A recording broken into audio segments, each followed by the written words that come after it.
My name is Joanne. And we're here tonight to represent Food Lover, our team. Before actually even start talking about our product, I would like to ask you a question. Can you please raise your hand if either you or a friend suffer from any food allergy or intolerance? Many of you. You know what? You're not alone. After our studies, we found out that in Ireland alone, 25% of the Irish population, we're talking about more than 1 million people, suffer of a food allergy or an intolerance. It's quite impressive. But our journey was not such a clear cut. Actually, the original idea was very, very different. The idea was create a kind of an app that basically allows you to book a last-minute restaurant. Imagine yourself, Saturday night, 9 o'clock, you're in the city center, you don't know where to go. You download our app, it tells you where to go, you book, perfect, problem solved. We start interviewing people.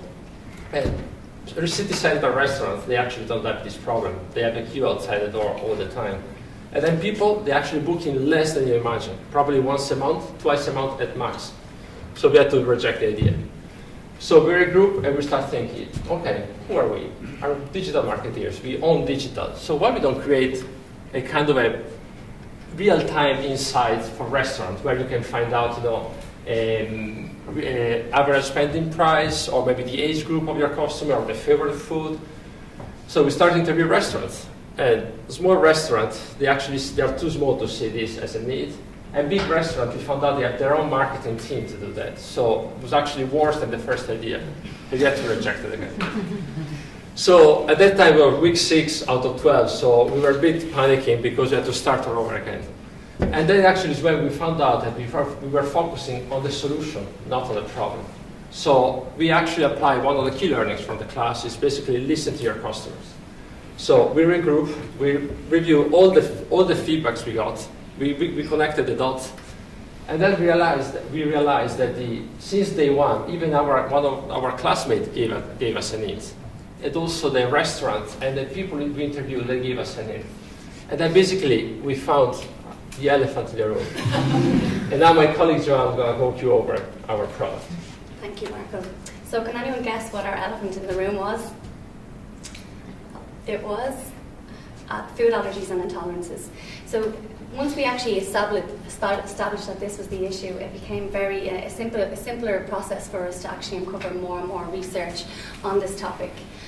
Through our research, which was mainly online, we actually uncovered one of our most important finds in this process, that there was an allergy expo on in the RDS in Dublin that week. So what we did was we actually attended the event and we got to speak with all our key stakeholders under one roof, which was fantastic. We spoke with a lot of families who are affected by the issue and uncovering that some families actually won't even go out for a dining experience because maybe their kid has a nut allergy and they're afraid of cross-contamination. We also spoke with restaurants and retailers who were also catering for this growing need.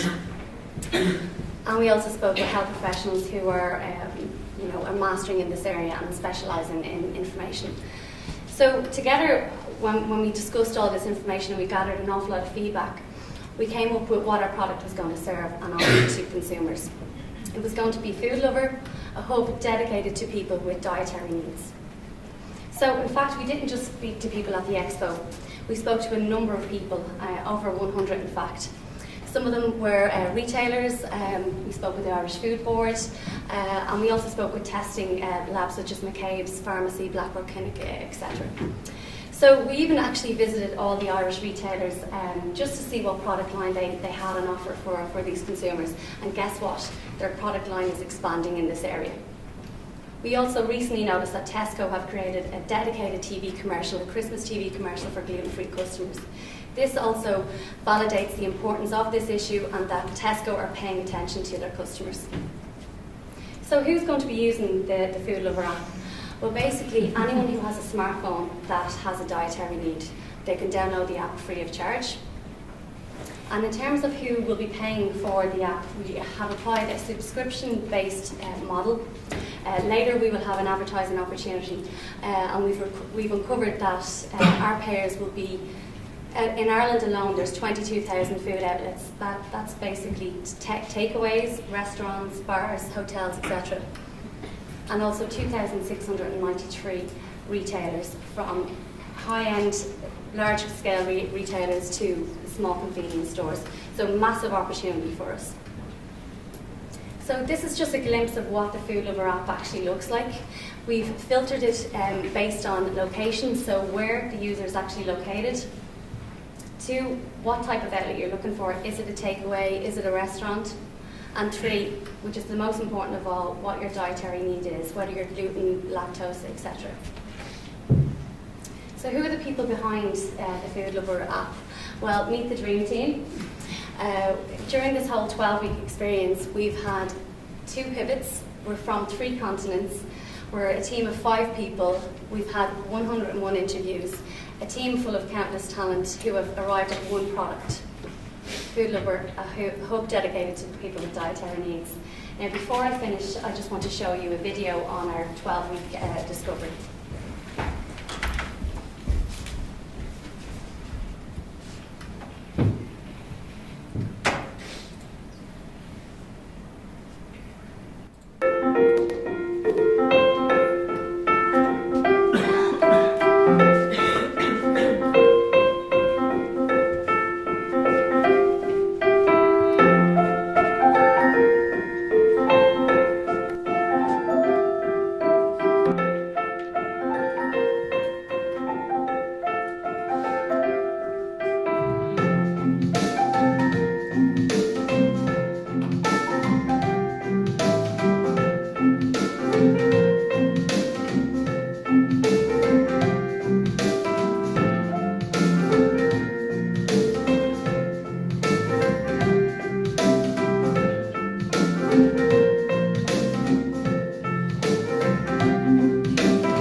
Do you think you might have found a problem that doesn't need fixing, in that the market's catching up to like Tesco's, or are using this a lot more in store? Well, what we found, like even when we were researching this idea, that we found that like we had to go to various different places for the information, which is just time consuming for a person with a dietary need. So why not have everything under the one hub? I think that's why we came with our idea. How are people currently solving the problem? That's the thing. Many people they either the word of mouth, so maybe feedback from friends, or maybe they simply try. We actually interview many people that they found themselves in a situation, that they feel embarrassed to say to their group that they can't go to a specific restaurant because they know already that there are very few options for them. So their solution is either maybe ask waiters maybe to modify the dish, or maybe, I don't know, order the usual salad or the usual place that maybe they like it, but they don't want to eat it that night. So at the moment, they are adapting more than solving the problem. What are your metrics for success? Is it user numbers, clicks per weekend, etc.? What metrics have you worked on? Well, metrics, we would obviously be, users, of course, and we would leverage that through partnerships with big retailers, because obviously they've got the customers. For example, Dunnes Stores would have like 1 million customers on their database, so and Super Value maybe more. So it's key to leveraging those relationships and acquiring customers through those partnerships at first. Have you thought about prioritising the key target market? Because you talk about going after food outlets as well as retailers. Is one of those going to give a better dividend than the other? Yeah, actually, there are because we had two major pivots during the 12 weeks. So there are some areas that still need to be validated. So there are two key areas. Probably I would say the food outlets because is where the people have the main problem. Because for supermarkets, people they already know where to go, what to find. They already know the kind of product. The problem lies more on the casual night, or even if you want to go out for a sandwich, you don't know where to go, or maybe you just go there and then you find a surprise. So the main target is for food outlets first. We'll have to leave it there. That's good. Thanks, Will.